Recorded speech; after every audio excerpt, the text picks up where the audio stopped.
When you were in the Trump administration, a lot of it was transformational leadership. And one of the things that you really did was the appointment of Supreme Court justices. And one of our partners, as we mentioned already, is First Liberty.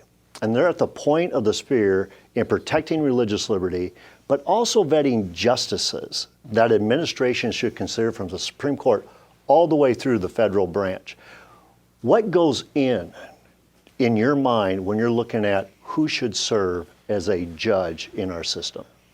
I think maybe the most enduring legacy of the Trump-Pence administration was the appointment of more than 300 conservatives to our courts at every level, including Justice Neil Gorsuch, Justice Brett Kavanaugh, and Indiana Justice Amy Coney Barrett. Just saying. And I will tell you, you and I have known each other a long time. I'm pro-life. I don't apologize for it. When Karen and I ran for Congress in the year 2000, after we tried a few times a decade earlier, we told our 3 little children we were running for the babies.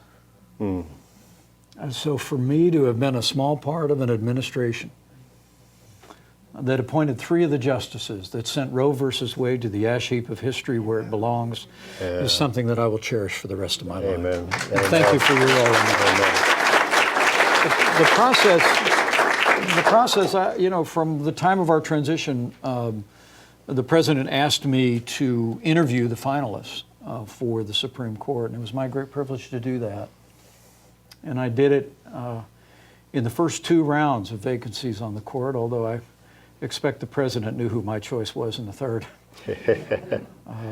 But it was an extraordinary experience, and